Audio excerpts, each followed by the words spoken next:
ओडिशार direct seller भाई मान स्वागत। असफलता गोटे एमती शब्द आपन जब डायरेक्ट सेलिंग रे अछन ताले ए शब्द आपन को बारंबार प्रत्येक दिन सुनिबा पय पड़े। प्रत्येक दिन आपन को रिजेक्शन मिले, प्रत्येक दिन आपन को लागे जे बोधे ए व्यवसाय मो पय न, किंतु आपन पुणी छेड़ा हुंती, पुणी आगामी दिन निज पय प्लान करंती, निज फ्यूचर पय प्लान करंती, निज ऑफलाइन को सहित बसी की निज कैरियर, निज नेक्स्ट लेवल, निज रैंक और निज बिजनेस को डेवलप करबा पय प्लान करंती। फ्रेंड्स, डायरेक्ट सेलिंग गोटे छोट व्यवसाय न, काहे कि ना जे जानि छी से एक कथा निश्चय कहबो कि जने चाकरी करबा होय तो आपन गोटे नॉलेज रे करि परबे, आपन कोनसी भी जॉब करबा पय चाहिबे होय तो आपन गोटे स्किल रे करि परबे, किंतु डायरेक्ट सेलिंग बा सेल्स गोटे एमिति फील्ड जोटी आपन को सब प्रकार नॉलेज नेबा पय पड़े आ निज को कंप्लीटली डेवलप करबा पय पड़े। तेनु केबे भी हताश हे कि रोतुनी जदी आपन को लागुची वर्तमान बिजनेस चालुनी, जदी आपन को लागुची आपन को टीम रे किछि इशू होछि ताले हम सहित कांटेक्ट करंतु। आपन को टीम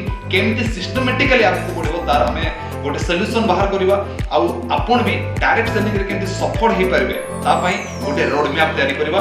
ता पर्यंत हम सहित जोड़ी रहंतु, कमेंट माध्यम रे जणांतु आ वीडियो को मैक्सिमम डायरेक्ट सेलर मान को शेयर करंतु आ तांको भी जणांतु जे डायरेक्ट सेलिंग गोटे बहुत भलो बिजनेस आ ए चैनल माध्यम रे तांको तार गाइडलाइंस मिलुथिबो। जय हिंद, जय भारत।